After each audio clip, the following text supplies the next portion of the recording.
nação, eu acredito na minha geração. Estamos iniciando agora mais um episódio do Eu Acredito Podcast. Você que chegou em nosso canal agora, seja muito bem-vindo. Se ainda não é inscrito, aproveite já para se inscrever, ativar o sininho de notificações, deixe o seu like, compartilhe para mais alguém.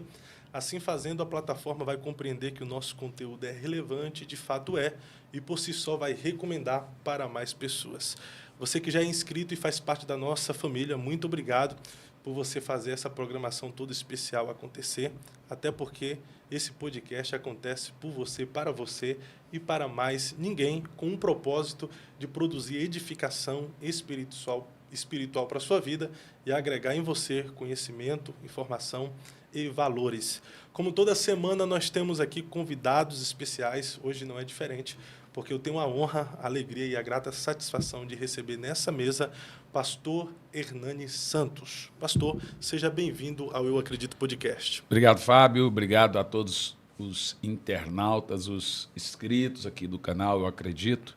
E já tem tempo que vocês me procuraram e aí tem que achar um lugar na agenda para poder fazer. A vantagem que é no quintal de casa, né? Olha aí, e o homem é difícil, viu? Meu Deus do céu. Mas graças a Deus deu certo e o senhor está aqui, né? Eu raramente, olha, eu acho que você pode contar nos dedos. Eu acho que esse é o terceiro podcast que eu faço a convite, né? Eu tenho lá minhas restrições, tenho muito medo do tal do clickbait. Aconteceu comigo uma vez, o rapaz me perguntou se eu tinha sido processado alguma vez por causa de cura e tal. Aí eu respondi, sim, já fui. Eu acho que todo mundo que ora por cura tem um momento que você sofre com isso, né? E aí, rapaz, 4, 5 dias depois tinha um clickbait assim, ó, eu fui processado por falsa cura. Meu Deus do céu. Olha só, não foi isso que eu falei, né? Então eu fiquei muito chateado e eu falei, ó, fui aí na melhor das intenções e tal, e não foi nada disso que foi falado. Então, um outro detalhe de podcast é que muitos sabem que o que dá audiência mesmo é a confusão, né? A treta, só lá treta. Mas no podcast 3 coisas dão resultados: polêmica, briga e choro. Então eu prefiro chorar. Mas estamos aqui para conversarmos, responder, e creio que vai ser bênção esse momento aqui no podcast.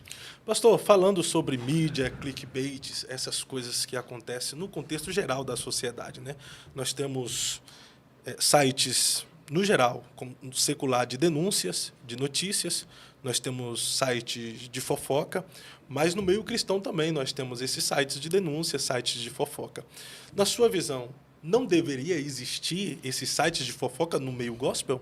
Veja bem, nós temos que tomar muito cuidado com os irmãos que têm o espírito de Cã. Quando o pai estava nu e bêbado, diferente dos outros irmãos, Cã riu do pai, zombou do pai. Era mais fácil rir e zombar.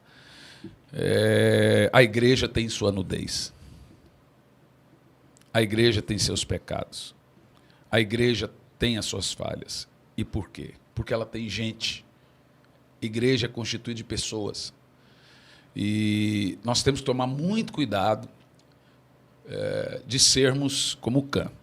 Em vez de cobrir e tratar isso, lidar com isso, a gente desnuda a igreja mais ainda, escarnece dela e zomba dela. A igreja tem um dono, esse dono é Jesus. Eu acho que só uma pessoa poderia fazer denúncia da igreja. No livro do Apocalipse, você não vê João escrevendo carta contra as igrejas. Você vê Jesus escrevendo carta contra as igrejas. Por quê? Porque nós não temos essa santidade, nós não temos essa moral, nós não temos essa seriedade, nós não somos anjo. Nós temos nossos pecados, temos nossos defeitos, então nós não temos autorização de denunciar, autorização de mostrar nudez, a menos que Jesus o faça. Por quê? Pode até entrar na questão daquela música que muita gente queria que eu falasse e não falei. O que a menina cantou não é nada. Graças a Deus, ela não sabe os verdadeiros defeitos da igreja. Graças a Deus, ela não sabe os verdadeiros pecados da igreja. Né? Como, por exemplo, o comércio. Aonde que não tem comércio? Tá, vamos lá. Então você ouve uns pregadores reformados, tradicionais, que batem nos neopentecostais ou nos pentecostais, usando justamente esse argumento. A igreja neopentecostal é um comércio. Você já foi na convenção deles em Águas de Lindóia? Eu não fui, mas já vi algumas coisas. Meu amigo, aquilo é pior que Gideões Missionários. Na época, quando eu ia, vendia CD, livro, terminava aquele monte de gente comprando. Os maiores vendedores de livros do Brasil são os reformados. E eles são bons para vender. São bons, mas eles não estão errados. Não estou falando isso dizendo que eles estão errados. Você vai, por exemplo, na Convenção Batista, na Convenção da Junta, né, da Junta Missionária da Convenção Batista, você já foi, chega numa Convenção Batista da Junta Missionária e você vai ver o que é comércio de verdade. Aí nós vamos citar as Assembleias de Deus, vai aqui nos Gideões Missionários. Aquilo, meu amigo, a delícia de ir nos Gideões era fazer compra. Sim, terno, tem muito terno bom. Terno, sapato, camisa, livros e etc. Bíblias de estudos diversas. 50% né? De desconto, sempre mais barato. Você vai, por exemplo, nas Expo. Então, assim, a Bíblia condena o acúmulo ou o absurdo do comércio.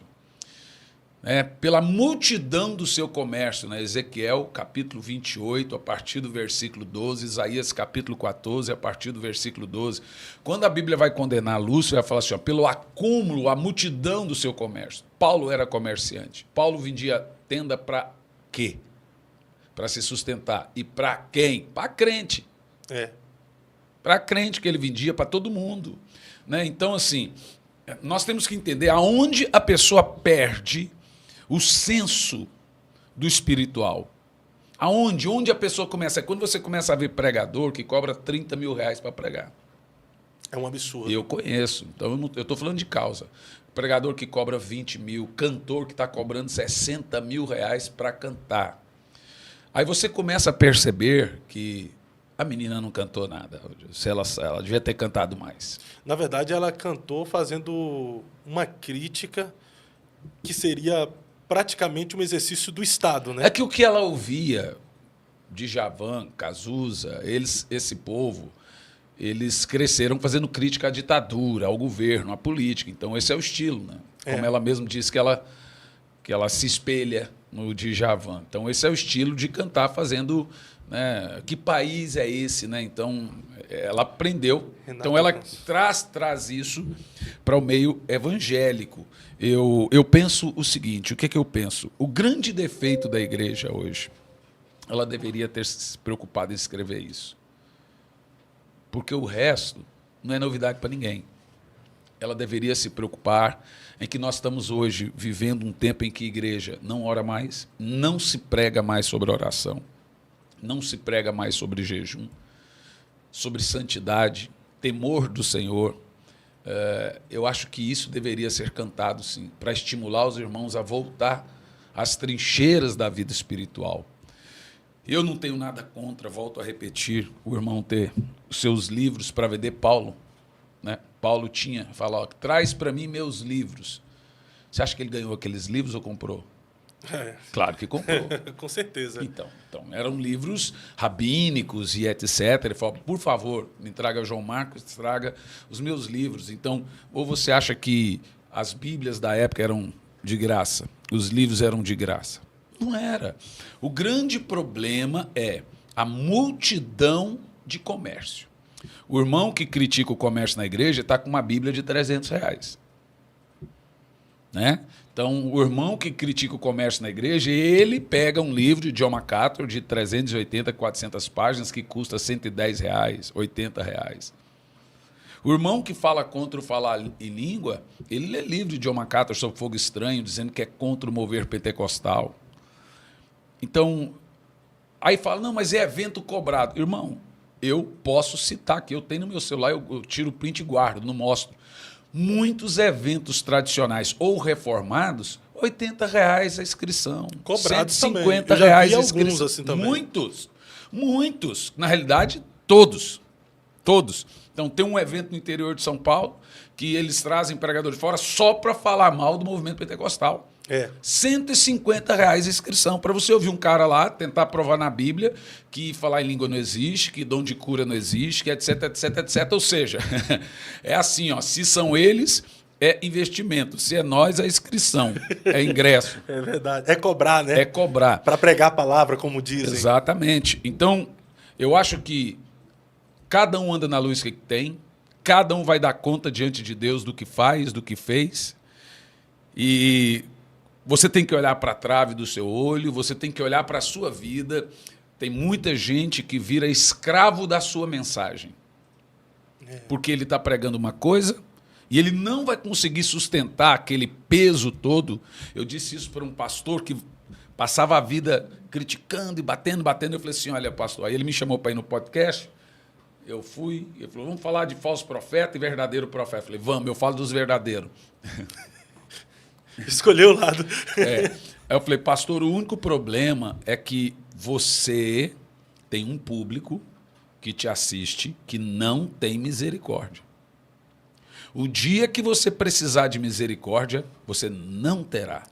Porque você tem um povo que é alimentado da crítica, do escândalo, é alimentado da confusão, da bagunça. Então, se fala assim, dois brigou lá, o cara corre na mesma hora no YouTube para ver quem brigou. Isso não é gente, é corvo. Então, esse tipo de gente comem carniça, escândalo, se alimenta de confusão. Você está entendendo? E aí eu falei para ele, falei, você, um dia, você vai precisar do seu público. E eles não vão te ajudar. Por quê? Com a mesma medida com que medi. E ele precisou, o público foi bater nele, bateu pesado. O mesmo público que seguia ele, bateu pesado nele. Ele perdeu lá, num dia, uns 350 mil seguidores. Estava próximo de 1 milhão. Perdeu porque ele tomou um posicionamento que o povo não gostou. E apanhou muito. Você está entendendo? E por que ele apanhou muito? Ele começou a lidar com um pouco, entendendo que dentro de uma igreja, igual uma pessoa uma vez falou assim, eu queria ir para a sua igreja, pastor. Mas tem muito hipócrita lá. Eu falei assim, tem espaço para mais um.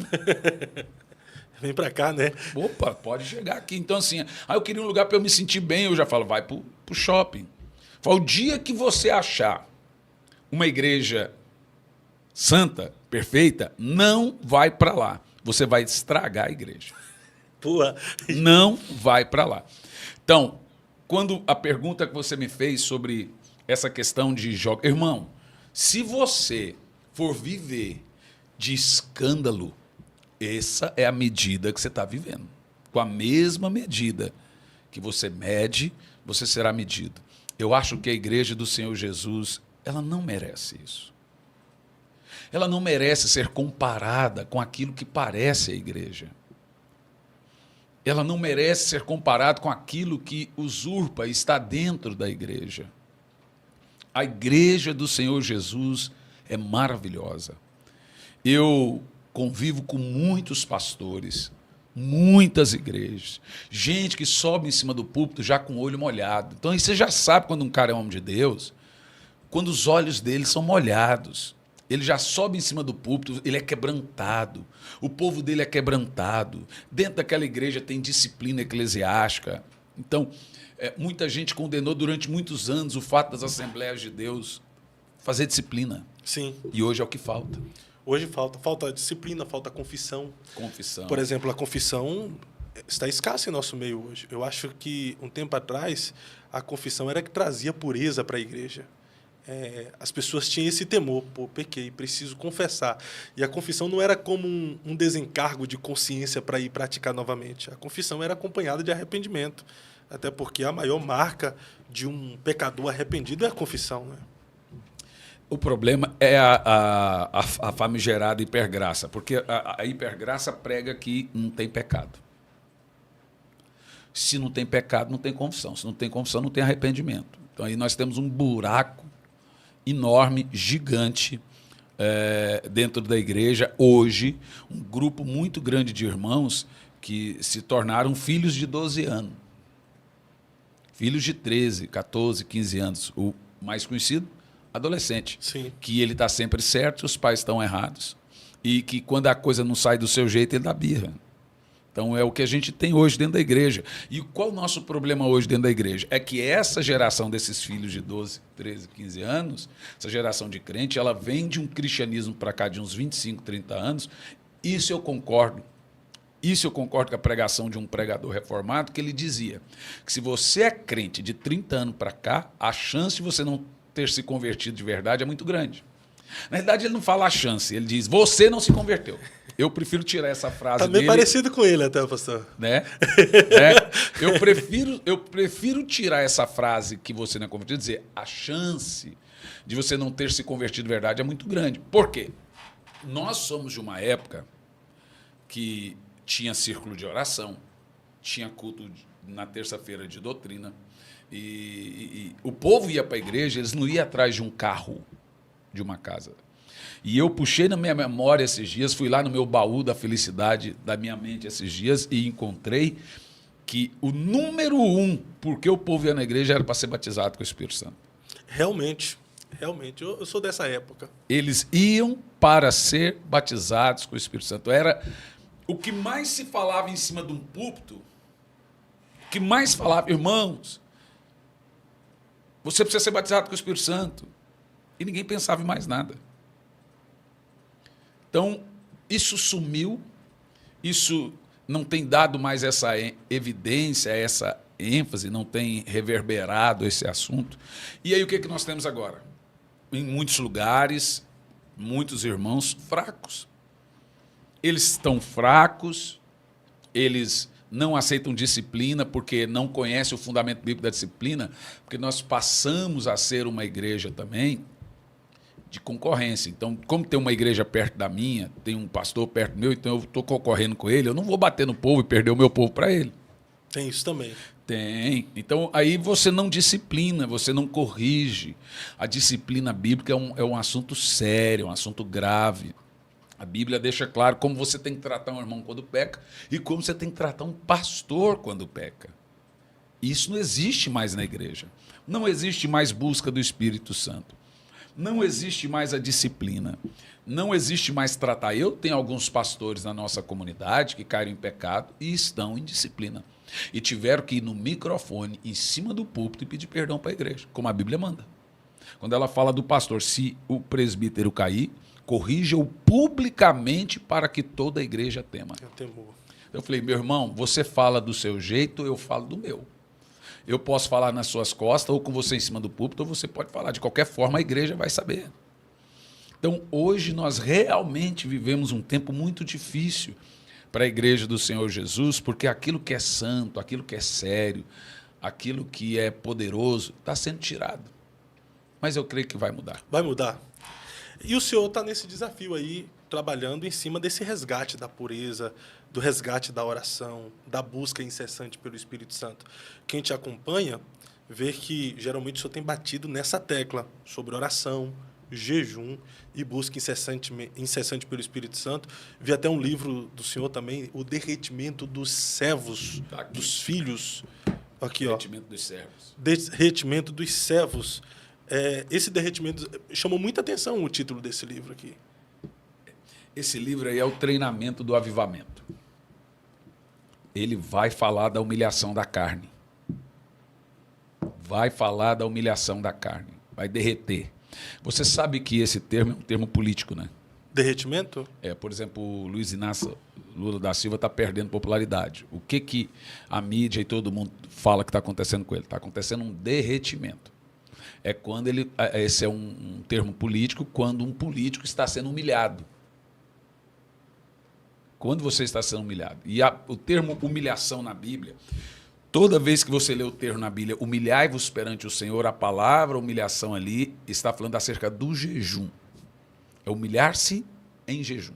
Deus nunca vai humilhar você. Ele espera que você faça isso. Que você se humilhe. Se humilhe perante o Senhor. Então, o que mais atrapalha o mover de Deus é o ego. O ego arrebenta com todo homem de Deus. E a única maneira de Deus usar esse homem de Deus grandemente é quebrantá-lo grandemente. Homens quebrantados serão grandes homens de Deus. E falta quebrantamento nessa geração, pastor? Ela não é treinada para isso, né? Porque o que quebranta é a humilhação. Então faz parte do quebrantamento a humildade, faz parte do quebrantamento o ceder, faz parte do quebrantamento o jejum, faz parte do quebrantamento a oração. Eu e o pastor Luciano Subirá somos fariseu da vez, porque ele está pregando de jejum e eu prego há 4 anos sobre vida de oração, também sobre jejum, e a gente apanha um monte, porque não precisa ser assim, não tem essa necessidade, está fazendo uma doutrina da oração. Falo, não tem doutrina da oração, não, tem teologia da oração. É muito mais do que o que a gente prega. E a igreja do Senhor, é isso que eu estou te falando. Se eu quiser montar um site para falar mal da igreja, vai precisar ter um monte. Eu nunca fui ex-nada na minha vida. Eu nunca desviei, então eu conheço igreja, defeito de igreja. Quando Oséias de Paula gravou um disco e tinha uma jaqueta nas costas, assim, o nome do disco era Do Jeito Que Eu Sou, o meu pai pediu todas as igrejas que não cantassem as músicas do Oséias de Paula, porque o Oséias de Paula tinha caído da fé, que era o termo que se usava na época, caído da fé porque ele estava com a jaqueta de couro. E porque ele chamou Jesus de você. Naquela época. Naquela época. Era época. blasfêmia, uai. Nossa, Deus. E a hora que o meu pai viu a capa do disco do Oséias de Paula, ele arrancou o disco de dentro da capa, aquele disco de vinil, e rasgou, porque era de papelão, era um envelopezinho, e ele rasgou porque tinha o Oséias de Paula com a jaqueta de couro. Rapaz, vocês me veem aqui agora com a calça rasgada. Foi uma decepção, então, na época, pro seu pai, né? Ver o Oséias de Paula. Nossa, Deus, e a gente gostava demais de Oséias de Paula. Oséias de Paula era a cara da juventude. Ele, Voz da Verdade. Mas agora eu posso dizer que Voz da Verdade deu uma caidinha na fé, né? Não. Na verdade, você sabe que eu vejo um negócio desse, eu fico triste demais. Voz da Verdade sempre entrou em polêmica. A Assembleia de Deus, uma vez, se não me falha a memória, entrou na lição bíblica por eles serem unicistas, né? Mas a vida toda, a Assembleia de Deus fez vista grossa. Voz da Verdade nunca negou para ninguém que era um unicista. Mas existe uma acusação que eles fazem do Voz da Verdade que eu acho injusta, que o Voz da Verdade não crê no Espírito Santo. Isso é um absurdo. Todas as músicas dele cantam o Espírito Santo. Então, assim, o problema do Voz da Verdade, qual que é? Voz da Verdade canta Jesus como Senhor e Deus. Aí são unicistas. Então, mas o cara vai falar, Jesus é Deus. Segundo, o Espírito Santo é Deus. A única coisa que eles vão dizer é que Jesus é o Pai, que Jesus é o Pai encarnado. Não é que ele é Deus encarnado, é o Pai encarnado. E aí que está a polêmica, mas a Assembleia nunca ligou para isso. É só que, vamos agora a mocidade cantar. E ficava em pé lá 30 jovens, 50, cantando o quê? Por toda a minha vida. Não, essa é recente. Além do Rio Azul. Essa é nova, é Além do Rio Azul. Morte, choro. Até hoje canta. Até hoje canta. A mocidade levantava e cantava Além do Rio Azul. Um grito de liberdade. Escuro, um grito de liberdade. Mas como é que não canta as canções? Além pra do quê? Rio Azul. Pra quê? É isso aí. Então, o problema... Então, os pastores não ligavam. Agora que estão dando uma que estão preocupados... Não, porque a Voz da Verdade...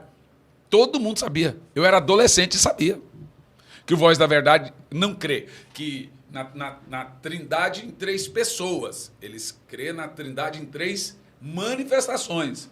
Então, o Pai é uma manifestação de Deus, o Espírito Santo é uma manifestação de Deus e Jesus é uma manifestação de Deus. Mas é um único Deus em 3 manifestações, não é em 3 pessoas. E eu vou te falar uma coisa. Você já viu o Carlos Moisés debatendo isso aí? Vi lá. Se o trinitariano não tiver muito bem armado, leva uma coça, menino. Mas ele se perde um pouquinho também. Porque ele também não leva a Bíblia. Porque explicar o que ele tenta explicar não é fácil também. Não, e outra, só tem uma coisa. Eu já fui fazer debate com unicista. Se você não tiver bem armado, porque eles são treinados para debater. Vai fazer um debate com os judeus, por exemplo. É isso aí. É isso aí. Eles são treinados para o debate. O meu problema, coitadinho, do Carlos Moisés, que eu acho assim... Carlos Moisés é o nosso... Como é que chama? Aquele cara que... É um patriarca da música, né? Aquele cara de secular que tem a voz forte igual ele. Esqueci o... Você conhece lá o... Bate na porta do céu lá. Zé Ramalho. Zé Ramalho. Então, o Carlos Moisés é o Zé Ramalho. Ele canta mais que o Zé Ramalho. O problema do Carlos Moisés agora, que eu acho que ele está caducando. O que ele está fazendo e está fazendo de propósito para jogar na mídia é um absurdo. Cantar em cima do púlpito música secular e falar, tô sentindo a presença de Deus. O seguinte, ou ele está caducando, ou ele está bebendo vodka, ou fumando maconha. Misericórdia.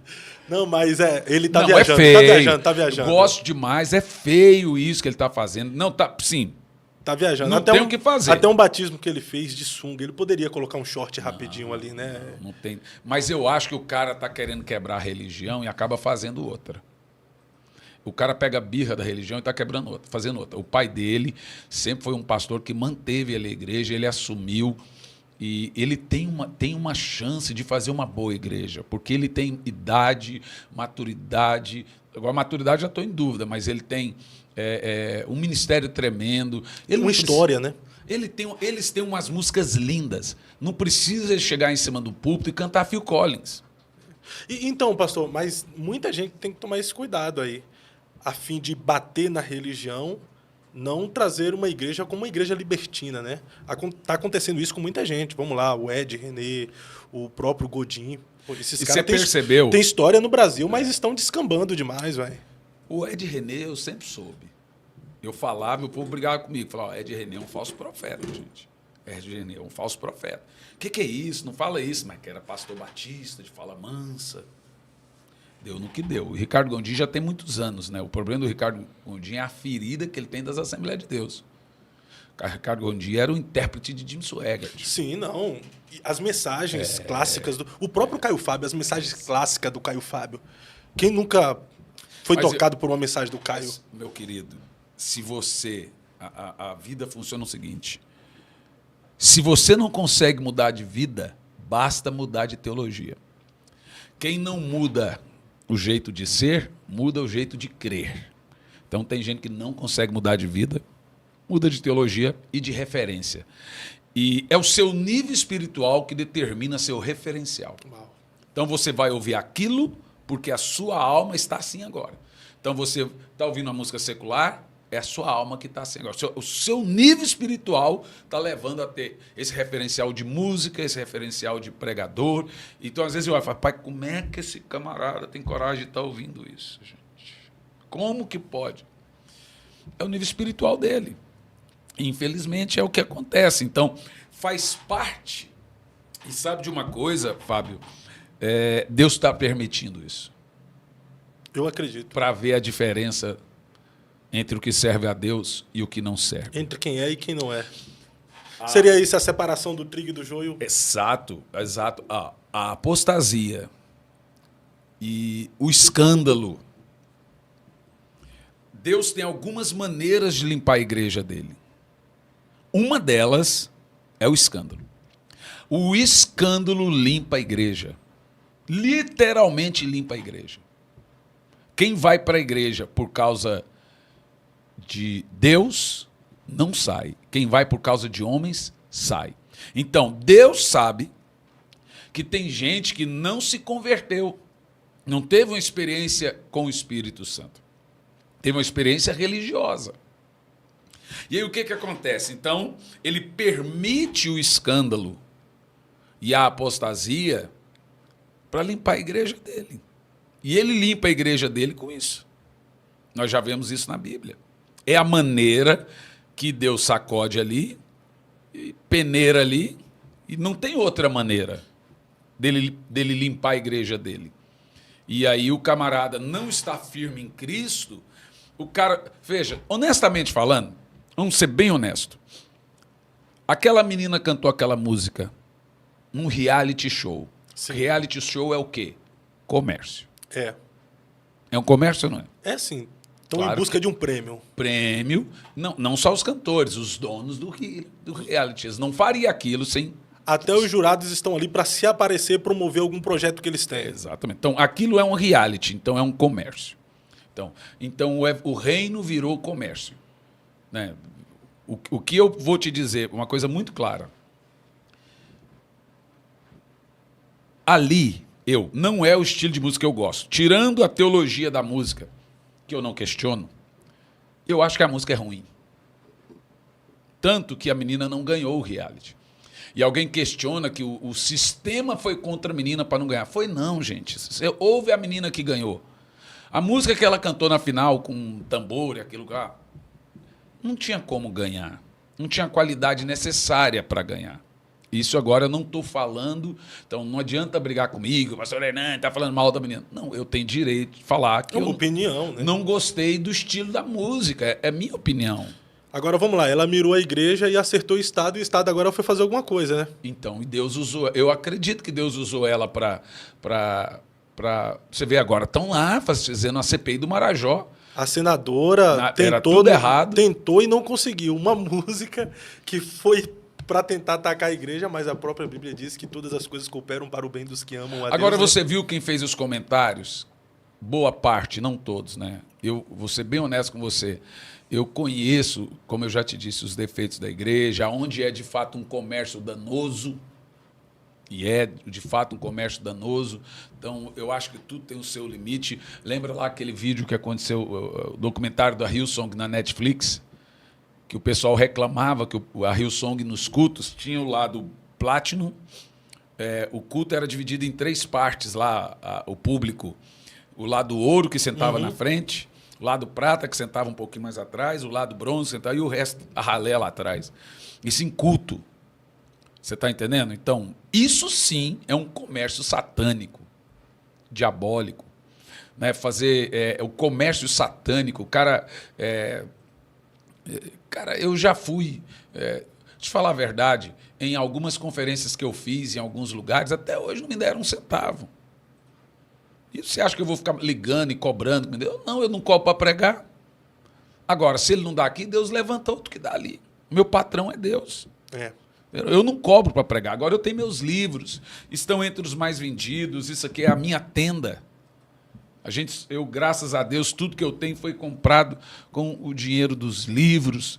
Então, eu realmente me preocupo nesse rumo. Agora, olha para mim. Eu tenho 43 anos de idade. Viajei o mundo. Nunca, jamais, eu vou comemorar. Tá vendo a igreja? A igreja. Nunca vou falar da mulher dos outros. Jamais. Eu espero realmente que Deus... E Ele vai fazer, Ele sempre fez. Ele vai transformar a sua igreja. E é onde eu prego sobre o avivamento. E esse avivamento é um batismo de fogo que vai purificar a igreja do Senhor. E aí, na hora que a igreja estiver sendo purificada, muita coisa Deus vai tirando. Ele sempre fez isso. Entendeu? Não precisa eu sair na mídia. Ele é o dono da igreja, né? Ele cuida da igreja. Né? Ele é o dono da igreja. Eu tenho que amar essa igreja. Pastor, o senhor hoje, nessa atual geração, é um dos que mais falam sobre avivamento. Eu lembro aqui de uma frase do pastor Marco Feliciano, que é: avivamento é uma questão de sobrevivência.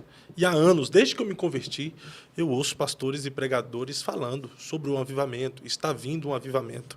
A pergunta que eu faço é usando uma frase do Leonardo Ravenhill. Por que nós falamos tanto de avivamento e parece que esse avivamento ainda não veio? Por que tarda o pleno avivamento? A resposta é de Leonardo Ravenhill. Porque estamos dispostos a viver sem ele. É a resposta dele. Olha, deixa-me te dizer uma coisa muito importante. Eu encontro muitos motivos na igreja porque o avivamento ainda não veio. Mas eu encontro já muitos motivos porque ele vai vir. Um deles é essa menina, veja bem, como eu gosto de separar o meu gosto musical do conteúdo da música. Sim. Eu amei o conteúdo da música. Porque é real, é fato. É real, né? É fato. O meu gosto musical, por quê? Porque eu jamais ouviria Djavan. Eu jamais ouviria Cazuza, que Caetano. É o estilo musical dela. Caetano. É o estilo musical dela, MPB. Então eu não gosto. Eu sou de soul music, gosto de Casting Crows e etc. Isso aí eu não ouço, entendeu? Então é isso, o irmão separa bem as coisas, né? Então, eu não acredito em um avivamento estilo País de Gales, hoje. Eu choraria e oraria e já orei e chorei por um avivamento nacional, estilo País de Gales, estilo John Wesley, em 1736, e no País de Gales em 1905. O que aconteceu naquele avivamento do País de Gales? O país inteiro foi avivado. As ruas se enchiam de gente buscando a Deus. As igrejas fecharam as portas porque não cabia de gente. Então não adiantava abrir a porta de uma igreja. O povo estava na rua, no estádio. Os juízes davam luvas brancas de presente uns para os outros porque não tinham o que julgar. Os pubs fecharam. E acabaram as brigas no lar. O povo queria ficar na rua cheio do Espírito Santo. E voltavam para suas casas em lágrimas. O do John Wesley foi a mesma coisa. Apesar dele ter sido terrivelmente perseguido pela igreja anglicana, chegou uma hora que a igreja anglicana teve que ceder, porque o povo não ia para a igreja, porque não cabia. As cadeias também foram abertas. Wesley visitava os presos, abriram-se as cadeias. Os presos se arrependeram de seus pecados e crimes e que estavam condenados a enforcamento foram perdoados. Aconteceu um outro dado com Wilberforce, que é acabar com a escravidão. Wesley acabou com a escravidão. Foi um avivamento social também. Foi um avivamento doutrinário, porque se não fosse Wesley, todo mundo era calvinista, crendo que ninguém perdia a salvação, e fumando charuto e bebendo uísque. Todos eleitos. Todos eleitos, apesar do charuto. Apesar dos pecados. Isso eu falo com gosto, irmão. Eles não gostam que eu falo, mas não tem problema. Falo mesmo. Para quem foi calvinista por 16 anos... Então, eu já cheguei em lugar para pregar, e tá ali um irmão que ia pregar fumando um charuto, porque Spurgeon fumava. Hoje o senhor foi liberto do calvinismo. Fui. Você sabe quando eu deixei o calvinismo? Quando eu li João Calvino. Porque ele mesmo... Aí eu falei, não acredito que isso aí está aqui. Mas então, respondendo o que você estava perguntando, o avivamento de Wesley, junto também, vamos colocar um calvinista junto, vamos ser fiéis à fonte, né? Não podemos ser intelectualmente desonesto. Então, você tem George Whitefield. Tem, né? Que era um calvinista fervoroso. O Wesley por um lado, o Whitefield por outro, apesar que depois eles brigam, depois eles fazem a paz, depois brigam, depois fazem as pazes, depois brigam. É o Armínio e o Calvino. Exatamente. É desde os primórdios, né? É isso aí. Desde um é de Paulo, outro é de Apolo, e assim se vai. Exato. Então, eu não acredito, Fábio, num avivamento hoje. E eu queria muito que Deus me desapontasse. Por que eu não acredito no avivamento? Então o senhor não acredita em um avivamento semelhante a esses que já houve na história? Não. Eu acredito em avivamento dos remanescentes. Por quê? Porque nós temos a profecia apocalíptica da apostasia. Porque eu não acredito, e eu queria muito estar errado. Se eu estiver errado lá na frente e alguém falar, eu vou ficar muito feliz de ter sido contrariado. Eu não acredito, por exemplo, qual é a chance que nós temos da Europa hoje, que tem 88% hoje são agnósticos, declarados. Então, na Europa, hoje, você tem igrejas com faixas na porta escritas assim, Dead Churches, igreja morta. Eles vão na igreja, bebem um uísque, fumam o seu charuto, que é uma cultura que tem de velório, de fumar um charuto e beber um uísque. E lotam a igreja, se despedem da igreja, e aí declaram a morte da igreja. É triste. É triste. 85% das cidades na Europa não tem um crente. Não tem uma igreja, não. Não tem um crente. Nós estamos vendo um mover sobrenatural lá entre imigrantes. Sim. Igrejas brasileiras. Brasileiras, latinas. Eu conheço todas elas. Mas de igreja europeia, assim, se tiver uma ou outra, sou uma igreja europeia, estamos em avião. Não tem. Não tem. E dessa forma segue os Estados Unidos. Nós temos um problema hoje na América, que você me pergunta por que tarda o pleno avivamento.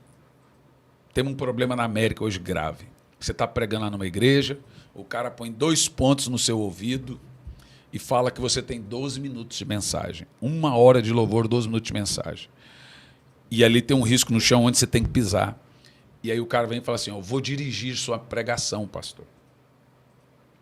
O cara está falando no seu ouvido aqui, um passo para frente, um passo para trás. Agora levanta a mão, a menina do Instagram está passando. Agora fala para o povo levantar a mão. Agora levanta a cabeça. Na América.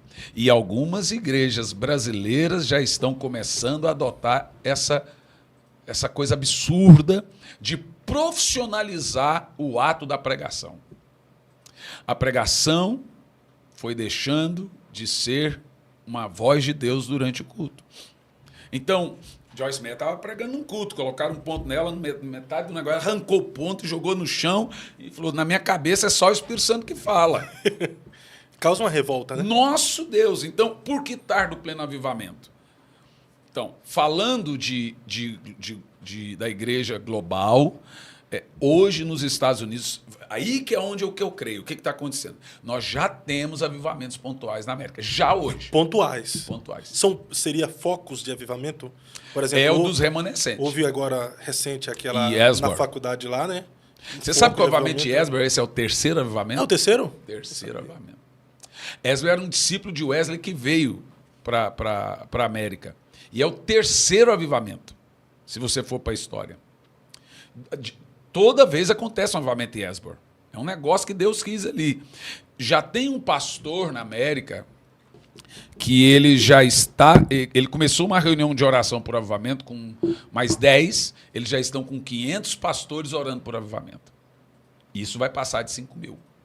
Ininterrupto. Já tem uma igreja na América com cultos ininterruptos de avivamento. Então o povo vai trabalhar e volta para o culto. Vai trabalhar, volta para o culto. Vai trabalhar, volta para o direto. Então esses avivamentos os avivamentos que eu acredito, eu posso estar muito errado, é o avivamento que Deus deseja fazer hoje. Então, o que eu creio de um avivamento global hoje? Meu irmão, presta atenção. Você viu essa nova lei agora que foi aprovada na CCJ? Sobre o som nas igrejas? Sim. Então, 80 decibéis para regiões comerciais, industriais, 75 regiões comerciais e 60 decibéis para regiões de moradia. E depois das 10, é só 10 decibéis, até 6 da manhã. Quer dizer, acabou vigília com som. Não tem mais. O povo vai ter que fazer, sabe o que na igreja? Vai ter que valorizar a pregação e vai ter que voltar a orar. Porque não vai poder, se continuar essa lei aí, não vai poder ter mais banda e música na igreja. E aí? Igreja que, é o que eu estou te falando, eu sempre disse, igreja que o foco deles é o show, no caso ali, e não dão valor nenhum para a mensagem ou para a oração, vai ter que passar atenção, que vai ter o que no culto. De alguma forma, Deus está arrastando a igreja para o que importa. Para o princípio, né? Para o princípio, para o que importa. Então, o porquê tarda o pleno avivamento nacional hoje no Brasil? A resposta que eu tenho é Amós 8:11. Fome de Deus. Falta fome de Deus. Falta fome de Deus, falta respeito ao Espírito Santo. Respeito. O avivamento no Brasil, nós já tivemos, na história, tem um livro grande, se chama Fogo do Avivamento, que ele conta a história dos avivamentos. Nós já tivemos, olha, você sabia? Saiu do país de Gales 2 missionários e vieram para o Brasil com a visão do fogo do avivamento. Assim como saíram de lá e foram para Mumbai, na Índia, em 1905, foram para tantos outros lugares, vieram para o Brasil. Quando chegou aqui nessa altura, em 1905, a Igreja Católica e 3 igrejas evangélicas tradicional se juntaram e foram nos coroné, que é os fazendeiros, e a espancar esses 2 irmãos em praça pública, de sair sangue, e mandaram embora do Brasil porque eles estavam pregando o que Evan Roberts estava pregando. Fogo de Deus, avivamento, etc. Eles foram embora para o Chile. Apanharam também lá no Chile. Aí foram para Los Angeles. O que acontece em 1906 em Los Angeles? Eles foram para a casa do irmão Seymour. O que acontece? O avivamento da Rua Azusa. Será que o avivamento da Rua Azusa era para ter acontecido aqui? Só Deus sabe. Então, nós já tivemos 18 oportunidades de um avivamento nacional. Alguns comentam, não sei até onde isso é verdade, que Billy Graham estava orando. Não está na internet. Orando pela bandeira brasileira e disse que daqui partiria um avivamento. Isso é verdade. Billy Graham estava na reunião de evangelistas em Amsterdã. E isso está em um livro dele. E aí fui para o YouTube. Está no YouTube, isso aí é verdade. Billy Graham ora pela bandeira do Brasil e diz que daqui partiria um grande avivamento. Eu acredito, Fábio, já tem igrejas em avivamento. Já tem. Mas por que está tardando tanto esse avivamento aqui no Brasil, pastor? O sistema não quer avivamento. O senhor, por exemplo, o senhor é um pastor que está liberando muito sobre as crianças esse avivamento. Eu vejo geralmente vídeo do senhor dando uma ênfase para as crianças. E, ao mesmo tempo, eu vejo que as crianças hoje na nação brasileira são mais atacadas pelo mundo espiritual.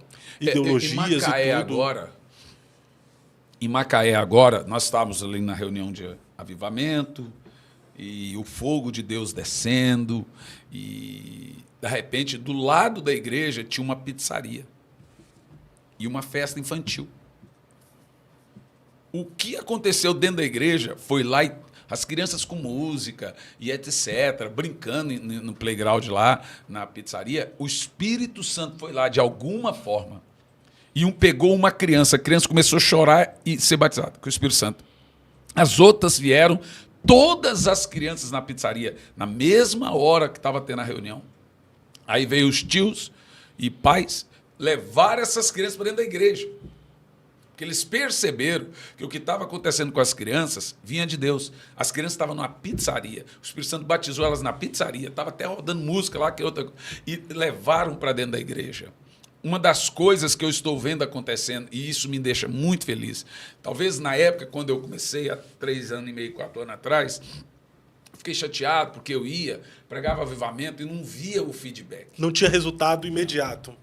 Então eu pensava, não tem nada acontecendo, mas está acontecendo agora. Eu tenho pastores que, por exemplo, uma pastora, ela postou na igreja dela, cadê o Exército da Madrugada? Quando eu fui ver, o Exército da Madrugada era mais de 1.500 pessoas. A minha mensagem de 4 anos para cá é a oração da madrugada. É a oração da madrugada. Pastor, amigos preciosos, pastor Lau, líder do G12 no Brasil. Ele tem um exército da madrugada agora. Ele está todo dia, das 4h30 da manhã em diante, orando. E me manda uma mensagem. E tantas outras, e muitas, eu estou falando para vocês, são muitas, dezenas e dezenas de igrejas, centenas de igrejas, pastores, orando na madrugada. Meu irmão, você sabe quem é que orava na madrugada no meu tempo? Era minha avó. Sim. Era círculo de oração. As irmãzinhas do coque, né? Elas oravam 3 da tarde até às 5, e esse era o costume. O marido ia para o trabalho, os filhos para a escola e as irmãs iam para a igreja orar. E orava das 3 às 5 da tarde. Depois voltava e acordava 3 da manhã para orar. Eu nunca vi na minha vida orar tanto quanto as irmãs. Elas oravam 2, elas oravam 3 vezes no dia. Acordava de manhã, antes todo mundo acordava, ela acordava, fazia o café, ela orava. Minha avó orava. Estou falando pela minha avó porque era o costume de todas as irmãs de círculo de oração. E aí depois elas oravam à tarde. E depois oravam antes de dormir. E se você for perceber uma beata católica, ela acorda de manhã, pega como é que chama? Terço. O terço e reza o terço. Depois reza o terço à tarde. Depois reza o terço, ela veste o pijama e vai lá na frente do altarzinho e reza o terço. Meu avô foi padre. Ele era um português que veio para o Brasil e abandonou a batina para casar com a minha avó. Chamava Manuel Gomes. Ele me contou. Você sabe quanto tempo demora, em média, para rezar o terço? 1 hora. De alguma forma, Deus tem um negócio com 60 minutos na Bíblia. Vocês não conseguem orar comigo 1 hora? 1 hora para rezar o terço, rezar o terço, rezar o terço. Então, assim, o que eu comecei a pregar, e eu realmente esperava que Deus impactasse, e aí está o avivamento que eu creio. Uma igreja ali cheia do fogo, tem um aceleramento poderoso e ganha alma e cura, e milagre. Outra igreja aqui, outra igreja aqui, outra igreja acolá, outra igreja acolá. Os remanescentes. Por incrível que pareça, esses que tem uma multidão orando na madrugada, buscando o Senhor, buscai enquanto se pode achar, são igrejas pretas. Muitas igrejas que fica de bico com igreja, com comunidades e etc., falando, detonando, eu chego lá, pede para eu não orar em língua em cima do púlpito. Perderam o fervor. Pede para mim ir de terno. Mas chega lá, o senhor tem 35 minutos para pregar.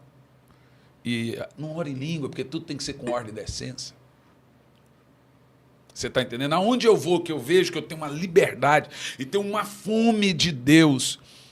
Tem muitas igrejas muito sérias. Recentemente eu fui numa igreja Assembleia de Deus em Goiânia. Pastor Edmar, eu até falo o nome dele, um pastor muito sério, temente. Uma igreja Assembleia de Deus fervorosa, daquela raiz das antigas. Tem muitas delas, né? O pastor Lucas Galdino também, acho que você já ouviu falar, sim, em Goiânia, sim. Fervoroso. E também as igrejas de preto, não importa a cor da igreja. Eu vejo, Fábio, eu já estou vendo sinais, ainda é uma pequena nuvem, sinais de uma grande chuva. Mas o senhor acredita que vai haver uma unidade nessa questão, ou só esses focos de avivamento, uma comunidade, uma igreja, não haverá unanimidade assim? Eu quero estar errado, mas eu não acredito nessa unanimidade, nessa unidade, não. Eu acredito num avivamento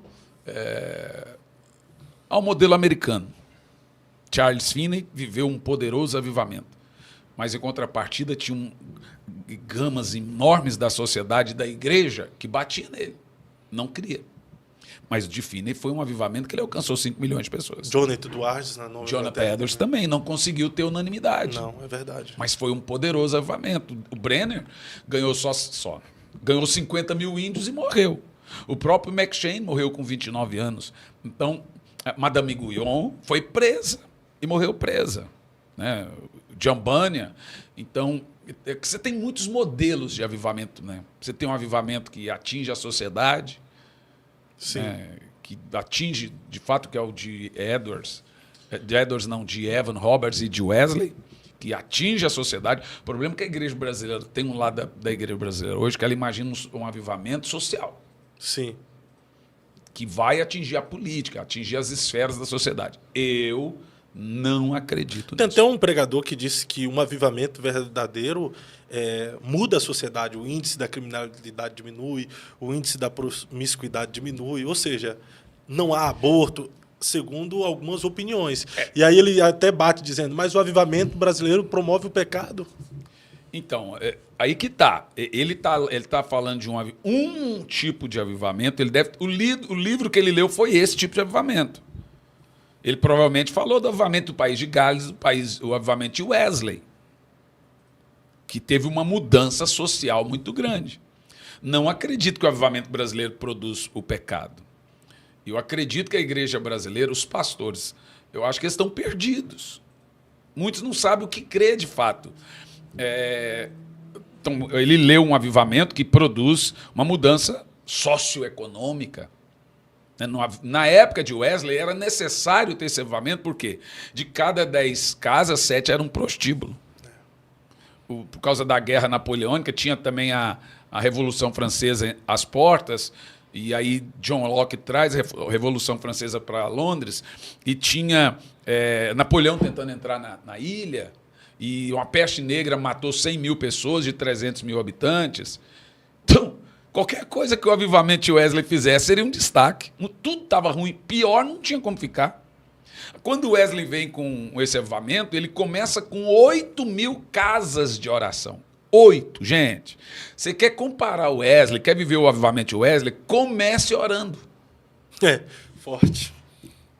Sem ser pretensioso, eu sei que a gente não tem resposta para tudo, existem respostas que só vêm de Deus, mas na sua visão hoje, como avivalista, como pregador, como pastor, qual é o avivamento que a igreja brasileira precisa? A igreja brasileira não precisa de um avivamento de números. Ela já tem. Em 1994, nós tínhamos 10 milhões de crentes. Temos hoje 85 milhões. Então, não precisamos de um avivamento de números. Nós já temos. Está comprovado que o brasileiro é bom para ganhar alma. Você sabia que das igrejas no mundo, uma igreja é uma das únicas que pede para levantar a mão e aceitar Jesus? É aqui? No Brasil. O Brasil, ele leva a sério esse negócio de apelo.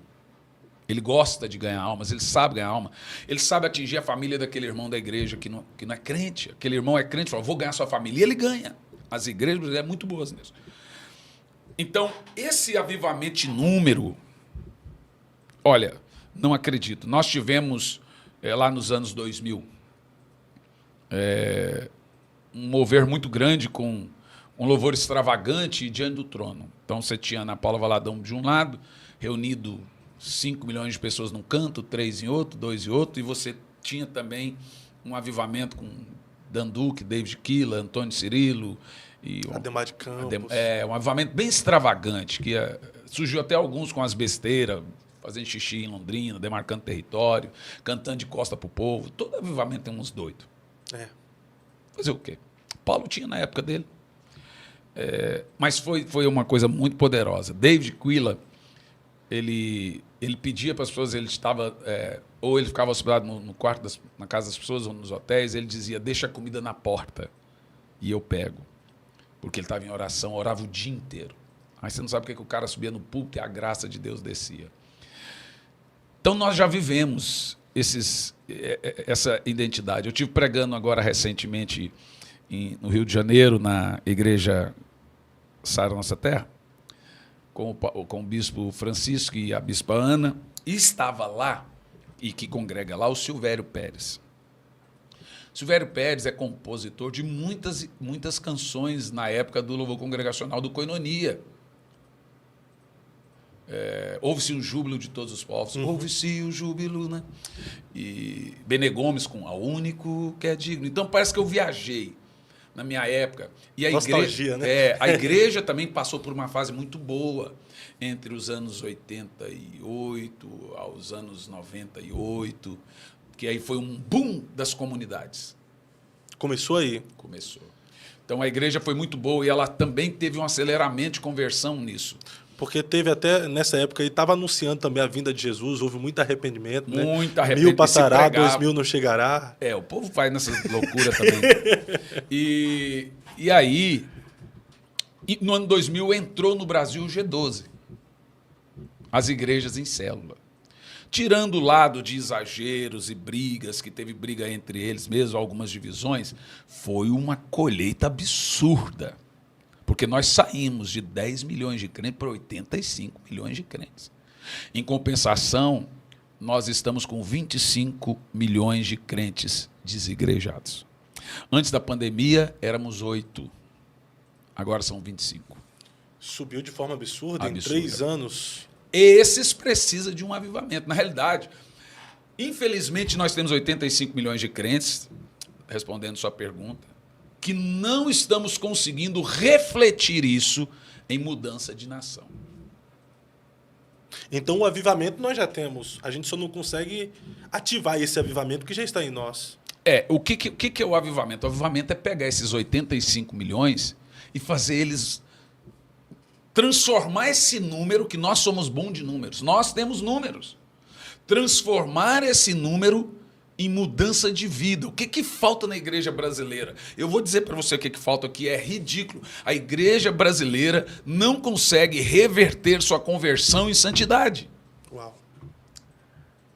Ela não gosta de santidade, ela não ama santidade, ela não ama separado. A mulher brasileira vai dentro da igreja de cropped, vai com decote, vai com a sainha curtinha. Muitas vezes eu já tive que sair do púlpito, pegar o paletó que eu estou vestido e chegar na... Ô, irmã, com licença. E colocar na perna da irmã. É perna para lá, perna para cá, perna para lá, perna para cá. Então, veja, a pessoa fala assim, está incomodando o pastor, incomoda todo mundo. Incomoda. Incomoda todo mundo. E o que eu vou dizer para você, a igreja brasileira, ela não ama a mensagem de santidade, ela não ama a mensagem de oração, ela não ama jejuar. Você faz um jejum na igreja, começa a aparecer um monte de atestado médico em cima da sua mesa.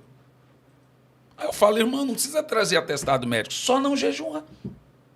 Não precisa me justificar porque você não quer jejuar. Você tem que fazer essa justificativa, é para Deus.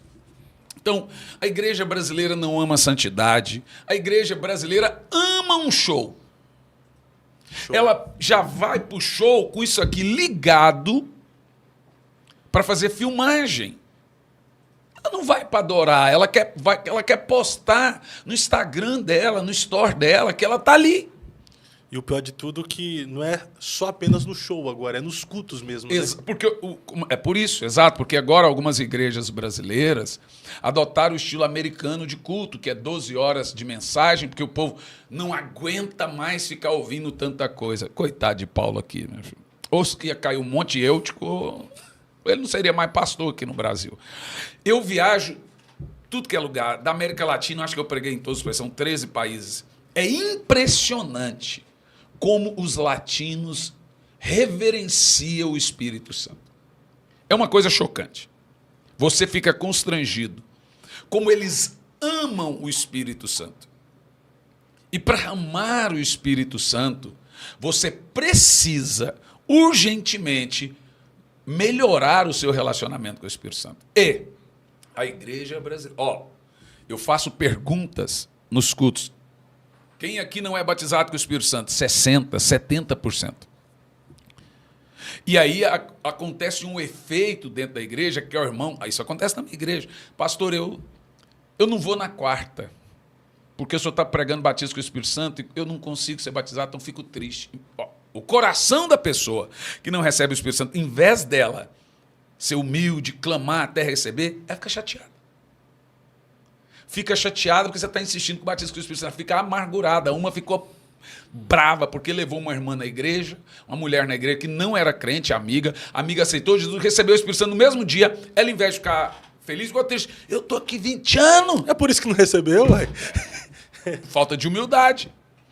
Então, eu consigo identificar detalhadamente por que a igreja brasileira ainda não vive um avivamento. São vários fatores. Não existe nenhum lugar do mundo, não existe, gente, não existe que tenha tanto pecado, divórcio. O divórcio é a coisa mais comum na igreja hoje. Se tornou normal, né? Se tornou normal. Jovens namorados vão para a igreja com camisinha na carteira, na bolsa. A fornicação... Não, total. Realidade. Total. Não, fornicação... Quantos estão no público falando assim, jovem, para de se prostituir? Se pregava isso. Quantos estão no púlpito pregando arrependimento? Pornografia também. Nossa, pornografia. Esses dias eu estava pregando para um congresso de homens, tinha 5 mil homens. Falei, quem aqui é viciado em pornografia, vem à frente. A maioria, até criança foi à frente. Então, é nítido que o avivamento não é um evento, um movimento. Avivamento é um misto de arrependimento, quebrantamento e manifestação do Espírito Santo. Aí vem os dons, vem o choro, oração em língua, porque todo avivamento tem um avivamento de batismo com o Espírito Santo. Mas para isso o caminho é a santidade. A santidade. A santidade, você falou tudo, eu sinceramente... Irmão, vamos ser bem honestos. Vamos ser bem honestos. Um crente está com a vida de oração no altar, que está amando Deus, amando o Espírito Santo. Você acha que ele vai ter tempo de ir para a internet bater na igreja? Não vai ter de jeito nenhum. Nem vai querer. Não vai, a mente dele está pura, né? A oração, ela traz em nós temor, o sentimento de não querer pecar, nos faz pensar, analisar antes de tomar qualquer atitude, né? Eu fico muito triste. Quem está me ouvindo talvez está dizendo, não, o pastor Hernani é um light. Irmão, eu me entristeço igual você. Eu choro. Eu vejo essas coisas, eu fico triste. Escândalo para cá, escândalo. Esses dias... Dá vontade de postar também, não dá? Tem coisa que dá. Tem coisa que dá, mas o Espírito Santo corrige a gente. Ainda mais para uma pessoa colérica igual eu, é só o Espírito Santo que não deixa postar. Esses dias eu vendo uma coisa, vendo um escândalo aqui e acolá, e etc, etc. Chegou uma hora o Espírito Santo falou assim, por que você está assistindo isso? Por que você está se alimentando disso? Você acha que eu fico assistindo isso? Eu ouvi o Espírito Santo me dizendo. Você acha? O que você está sentindo depois de ter assistido tanta coisa? Ele falou.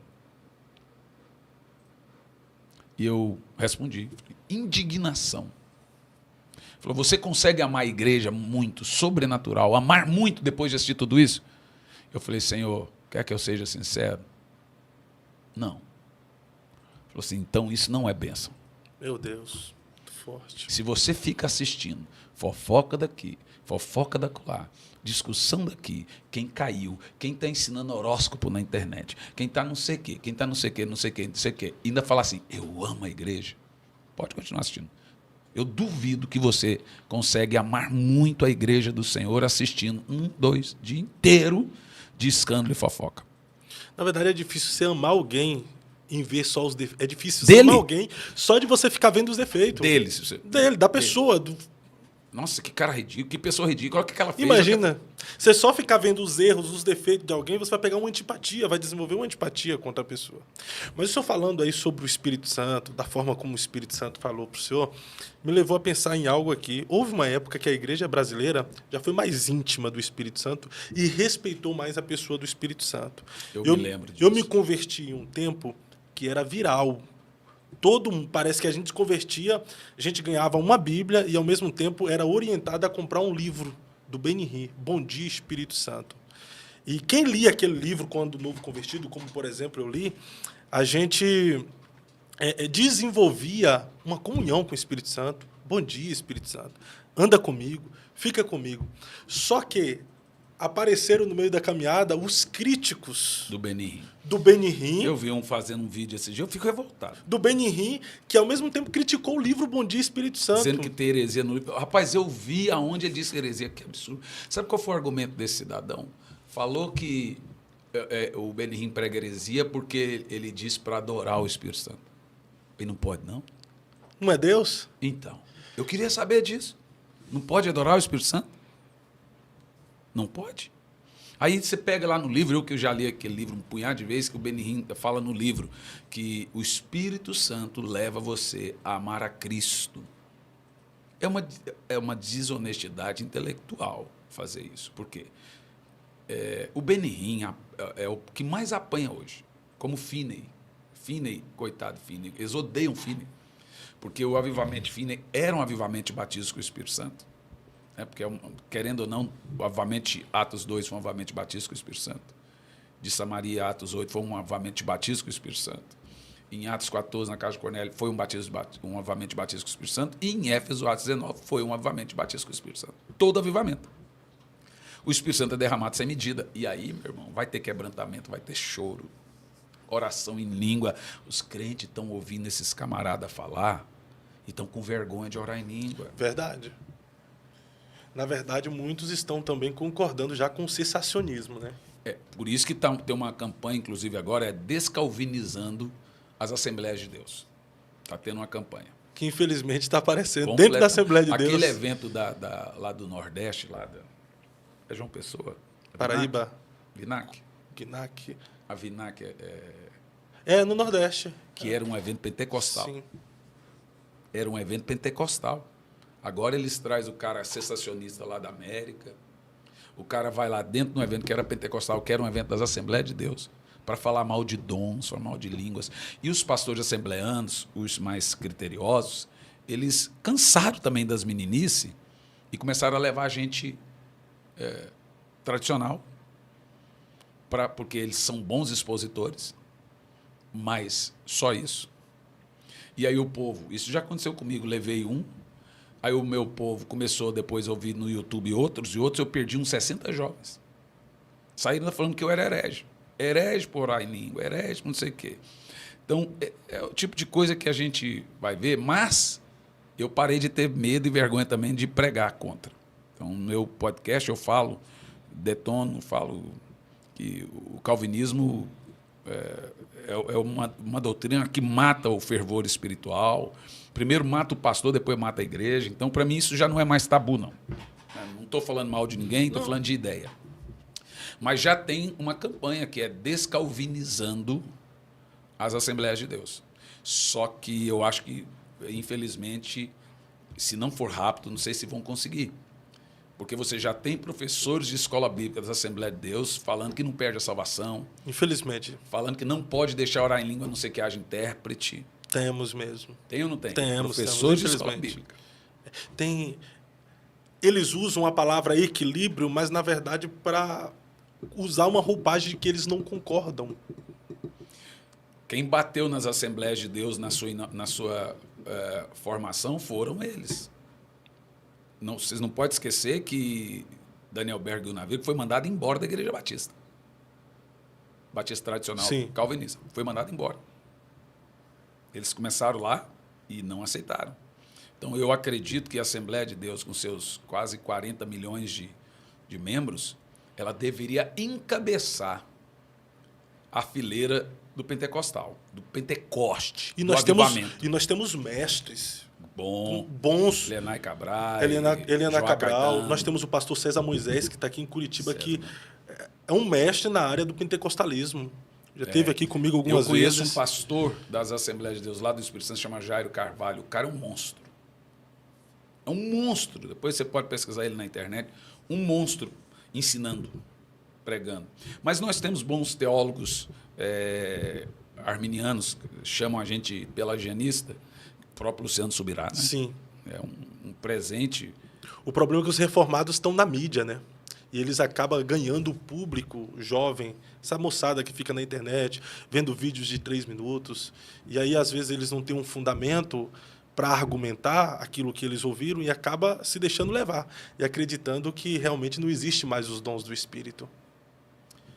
Eu fico triste, mas em compensação, por exemplo, eu vejo o reverendo Hernandes Lopes pregando sobre avivamento. Eu vejo o Arival Casimiro, querido. Ele pregou uma mensagem esses dias falando: irmãos, nós todos somos pentecostais. Eu vi ele mas bateram nele. Ele apanhou de vara de mamona, meu amigo. Porque... Até o Paulo Júnior esse dia eu vi falando sobre avivamento também, em outra pegada. Né? Mas o avivamento o avivamento do Arival Casimiro e do Hernandes Lopes é diferente deles. O avivamento deles inclui o revestimento de poder. Mas não a questão das línguas. Não, o reverendo Hernandes Lopes, ele fala. Ele acredita? Ele fala. Ele fala em línguas? Fala em língua. E o Arival também. Ali, ó, o Gerê também. Rapaz, tem gente dentro da presbiteriana. Só o Augustus que não. Nicodemos. O pastor Augusto Nicodemos Reverendo. beira blasfêmia. Deus o livre. Como é que o Carlos Moisés chamou ele?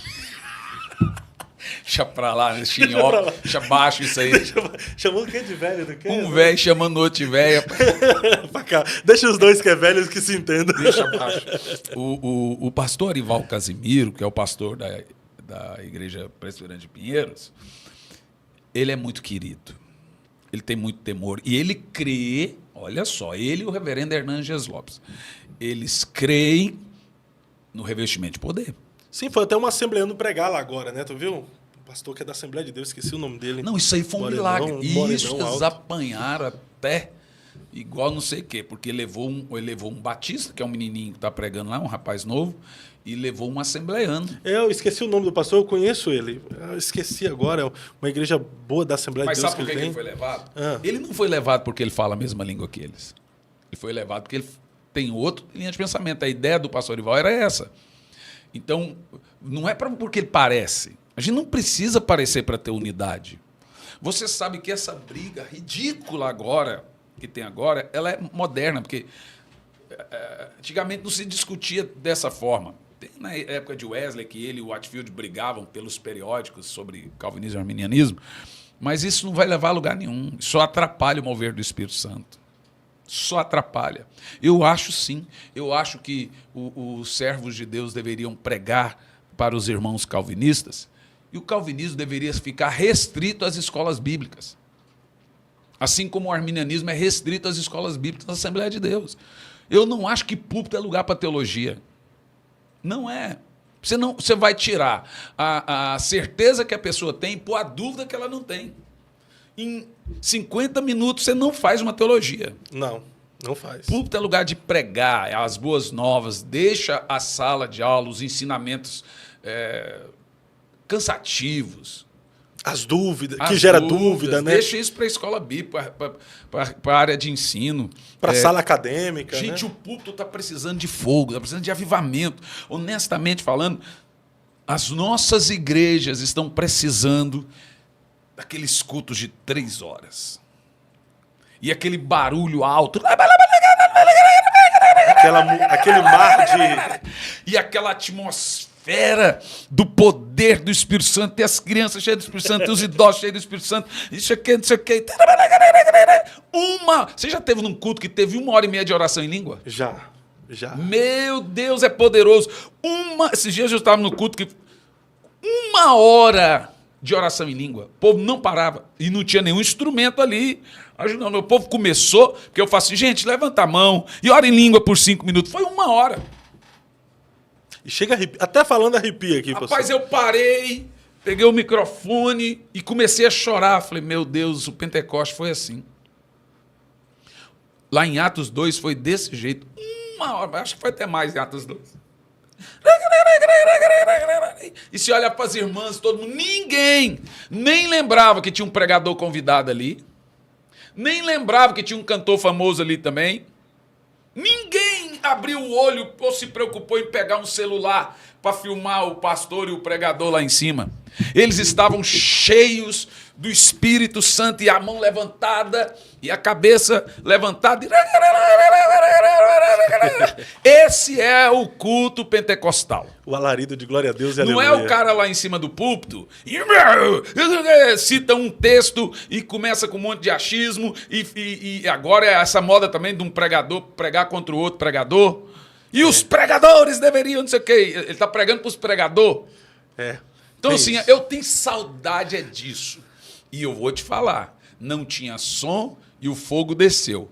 Daqui um pouco, a hora que se confirmar essa perseguição à igreja evangélica através do som, vocês vão ter que voltar a orar em língua.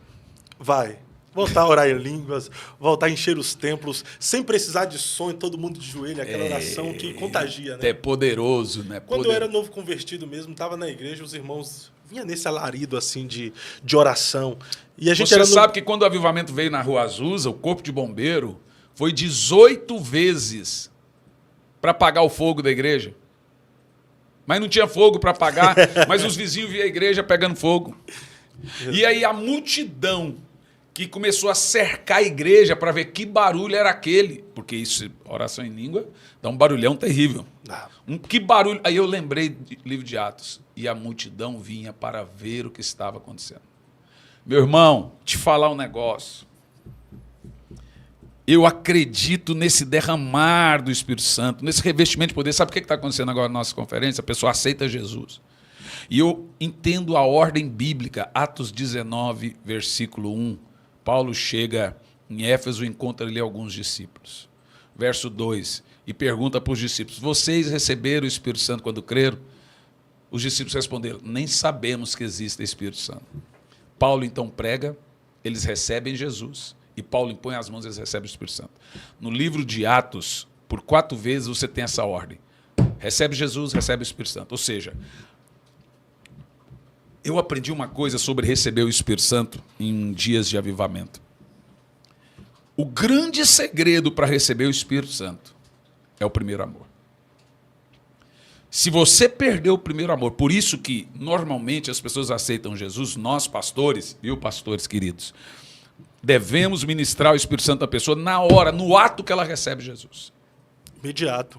Se ela vai receber ou não, ela pode receber em casa, mas imediato. Recebe Jesus, agora recebe o Espírito Santo. Pega a ordem do livro de Atos, você vai ver que essa é a ordem. Crê em Jesus, recebe o Espírito Santo. Porque é Jesus que dá o Espírito Santo.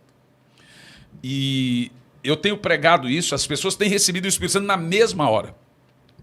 Quanto mais tempo demorar uma pessoa de receber o Espírito Santo, será mais difícil. Porque ela vai perdendo o primeiro amor. Ela precisa receber o Espírito Santo nos primeiros dias de sua conversão. E aí, nesse livro que eu li sobre avivamento, o camarada lá fala o seguinte, que toda conversão que acontece em dias de avivamento são conversões 100% seguras. O que ele está querendo dizer é o seguinte, quem se converte em dias de avivamento não desvia. Porque ela tem uma experiência com o Espírito Santo. Para o senhor, quem é o Espírito Santo? O Espírito Santo é Deus, o Espírito Santo é uma pessoa. Ele é a revelação de Deus para a igreja. Assim como Jesus é a revelação de Deus para o mundo, Colossenses 1:15, Colossenses 2:9, João 1:18, 1 João 2:23. Como Jesus é a revelação de Deus ao mundo, o Espírito Santo é a revelação de Deus para a igreja. O Espírito Santo é Deus e o Espírito Santo é uma pessoa. Duas coisas você precisa fazer para ter um profundo relacionamento com o Espírito Santo. Primeiro, tratá-lo como sendo Deus. Não é crer que ele é Deus, é tratá-lo como sendo Deus. Segunda, tratá-lo de forma pessoal. Porque saber que ele é uma pessoa você sabe, mas você tem que tratá-lo de forma pessoal e íntima. Então, à medida que você vai mudando o seu relacionamento com o Espírito Santo, você vai mudando por dentro. É possível ter uma amizade profunda com o Espírito Santo? Poderosa. Poderosa. É possível e é pertinente. A minha mensagem central é sobre o Espírito Santo. Entender, conhecer, trabalhar, viver, se comunicar, conversar com o Espírito Santo é completamente necessário. Ele foi dado a isso. Temos que parar de entender, irmãos, por exemplo, vai lá o tradicional, ele não gosta do Espírito Santo. Agora vão me xingar e tudo. Irmão, quem não quer manifestações do Espírito Santo? Quem não quer oração em línguas? Quem não quer visões, visitações, revelações? Quem não quer ouvir a voz do Espírito Santo? Como eu ouvi um esses dias dizendo, você não tem que ser sensível ao Espírito Santo. Um pregador que prega lá na Vinac, isso ele falou na Vinac, e fala que você não tem que ser sensível ao Espírito Santo, não gosta do Espírito Santo. Não gosta. Não gosta. Então não adianta ficar bravo comigo. Não adianta. Não adianta. Eu vejo e eu estou vendo isso, crianças batizadas com o Espírito Santo com 3 anos de idade. Dormindo, a criança acordar orando em línguas. Minha filha, com 6 anos, foi no banheiro, não voltou. Quando eu olho, está lá a menininha deitada no chão do banheiro, e orando em língua. Eu pego ela no colo, ela põe na cama, ela coloca a mão no peitinho dela e fica ali sentado, e cochilo. Quando eu olho, ela orou em língua a noite toda. Glória a Deus. Orou em língua a noite toda, nem sabia. Então, você pode acreditar, se você não pode acreditar, para mim não muda nada se você não acreditar. Ainda assim é verdade. Maravilha. Pastor, o senhor disse que nós, como igreja no Brasil, desrespeitamos, ou seja, não respeitamos o Espírito Santo. Logo que ele é uma pessoa. Então, o senhor acha que o Espírito Santo está triste com a igreja brasileira? Então, como é que a Bíblia... É que eu vou te dizer, olha o ponto. Não entristeçais o Espírito. Fazendo o quê? Desprezando as profecias. É isso que Paulo fala. O detalhe da questão ali, desrespeitar o Espírito Santo, desprezando as profecias, você precisa entender. Existe profecia no singular e existe profecias no plural. Essa é a regra hermenêutica do entendimento. Profecia é o ato e o ofício da leitura bíblica. Isso é chamado de profecia. Quando Paulo diz pregue a palavra, a tempo e fora de tempo, a palavra pregar ali é pregueira. Pregueira é o ato e o ofício de pregar, é profetizar. Profecia, no singular, é pregar. Profecias, quando o apóstolo Paulo fala das profecias, a palavra que nós temos ali é prescrutar.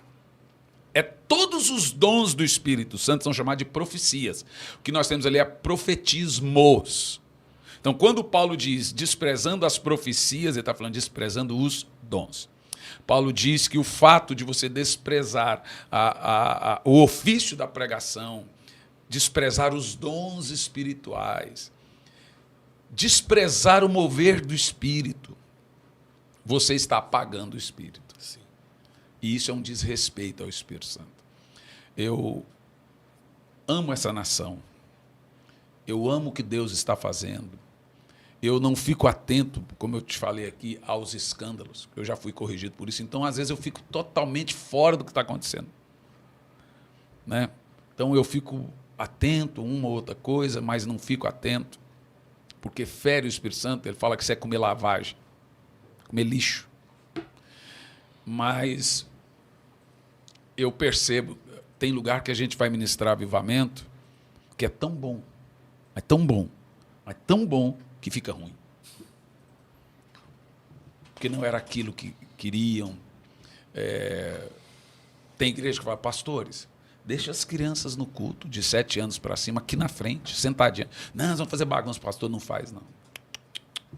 Não faz, não. Mas você vai pregar para a criança? Eu falei, não, vou pregar. Mas como é que elas vão entender o que você vai pregar? Porque o Espírito Santo interpreta. Eu fico maravilhado quando eu vejo aquele mundaréu, 500 crianças sentadas, caladinhas. Mas tem coisa que... O meu filho foi pregar numa igreja recente, o pastor, ele levou o livro Transferência de Unção. O pastor falou assim, não põe para vender. Aí eu fui perguntando, por que levou? Sabe o que a gente prega? Então, de fato, eu tenho visto muito desrespeito ao Espírito Santo. Então, por esse desrespeito, o Espírito Santo está triste com a igreja brasileira? Não digo com a igreja brasileira no termo genérico, total. Digo com parte dela. Talvez seja por isso que tarda o pleno avivamento? O livrinho do Leonardo Ravenhill, ele é muito claro, né? Ele é muito claro um dos motivos. E um dos motivos que está lá, que ele coloca no livro, é o desrespeito ao Espírito Santo. Como é que você desrespeita o Espírito Santo? Você vai lá no fruto do Espírito, entristece o Espírito Santo. Cara, gritaria, fornicação, idolatria, pecados, né? E diversos pecados. Então, se isso tudo entristece o Espírito Santo, entristece sim. Eu creio, Fábio, eu creio que no avivamento que vai mudar a igreja é trazer santidade. Um avivamento de santidade, né? Na nossa santidade, quebrantamento e muita manifestação do Espírito Santo. E a manifestação do Espírito Santo é só uma consequência de uma vida de arrependimento. Uau. Pastor Hernani, eu queria ficar aqui com o senhor muitas e muitas horas. Hoje está bem corrido aqui. Mas gostaria que dentro da sua agenda, o senhor estivesse nos próximos meses aqui com a gente. O senhor está aqui em Curitiba. Traz meu filho, vamos, já está convidado. Já está convidado. Fala com vamos ele. Tá. O senhor está aqui de novo com a gente, vai ser muito bom. Mas antes de encerrar, na vida, qual pergunta o senhor gostaria de responder, mas nunca te fizeram? Meu Deus. Qual pergunta eu gostaria de responder? Faça o que você sente fazer. Faz um pinga-fogo aí. Não há uma pergunta... É que não me vem na cabeça. Não vem, né? Que o senhor gostaria de responder, mas nunca te fizeram? Não me recordo. Não te recorda? Não, mas pode fazer. Faz o que você quiser aí. Mas pode fazer. Faz um pinga-fogo de O que é a vida? A vida? Você tem vários sentidos essa resposta, né? Vida eterna ou vida terrena? Vida terrena? Para o senhor, o que é a vida no sentido geral? Cara, eu sou muito focado. A minha vida se resume a cuidar da minha família e cuidar das coisas de Deus. Para mim, a vida é trabalhar para o Senhor e cuidar da minha família. Trabalhar para o Senhor e cuidar da sua família. Para mim, isso é a minha... Eu não tenho outra vida. Eu ganho muita coisa. Eu quase não compro nada. Eu ganho carro, ganho de tudo que você imagina, cara. As pessoas pegam e me dão. Então, para mim, isso não é a vida. Sou feliz em ter o que eu tenho. Mas a vida, para mim, é cuidar das coisas do Senhor e da minha família. Com tudo que possuis, adquira a unção. Unção tem níveis? Tem. Boa pergunta. Unção tem muito nível, né?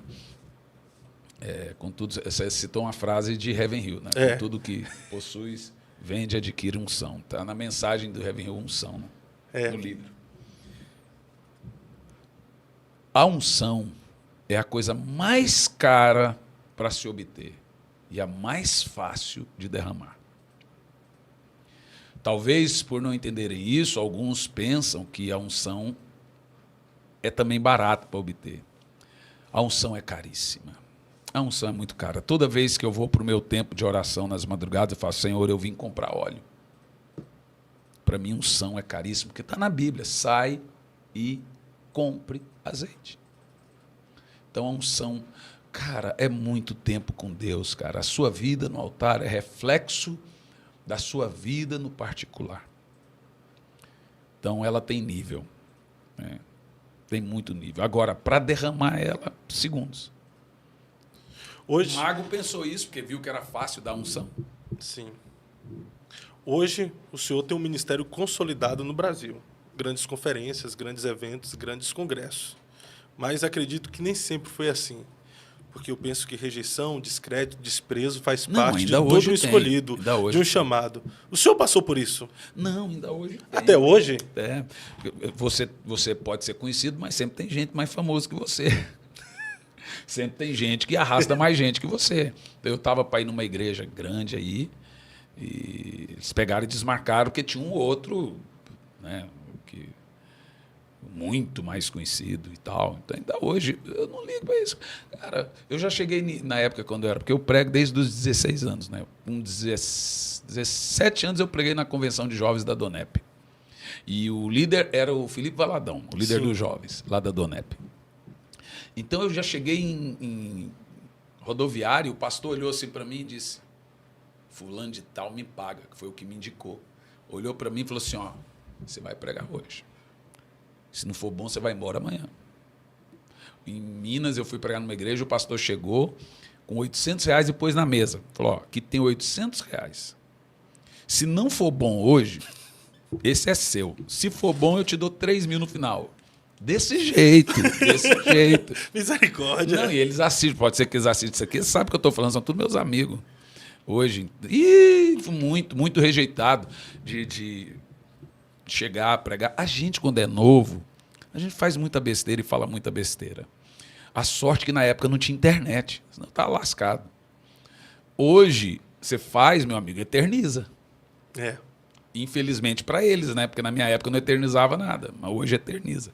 Então, sobre rejeição, eu aprendi a lidar com rejeição desde muito cedo, né? Fui rejeitado por pais, né? E minha mãe foi embora e voltou nunca mais, então. Pastor, a gente encerra agora, o Léo tá me mandando mensagem aqui. O senhor, eu vou tomar um café daqui a pouco, o senhor, tá? Mas o senhor falou aí que já prega desde os 16 anos. Então o senhor pegou um pouquinho da geração de pregadores do passado.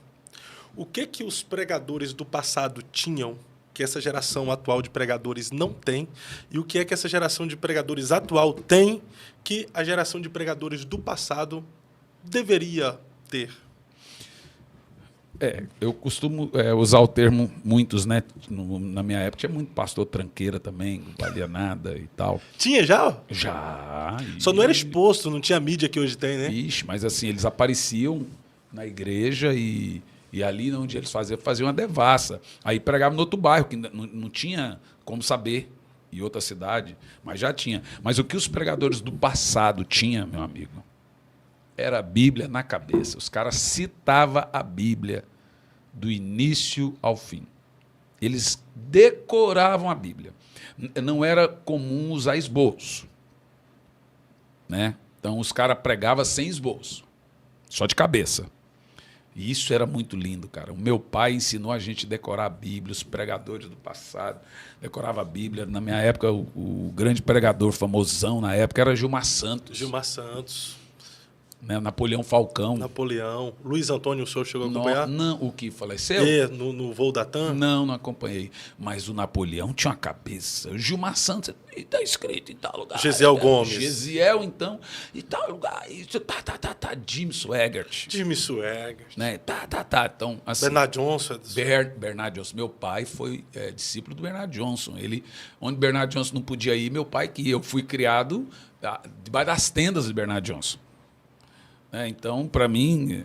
E tinha já aquele modelo de igrejas mais evangelísticas, que era a Casa da Bênção, né? Deus é amor, a Deus é amor. Você, 1 hora antes de culto, você ficava de joelho dobrado, você passava na porta, oh Deus, Senhor, e tal, orava. Meu Deus!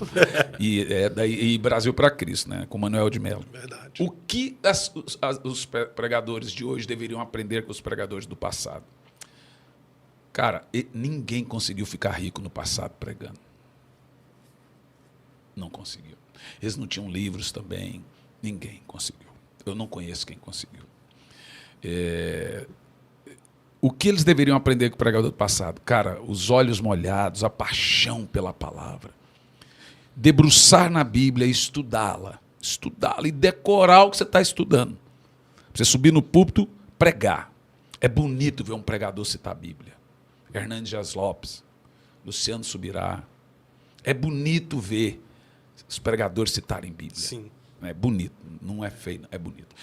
O que os pregadores do passado deveriam aprender com os pregadores de hoje?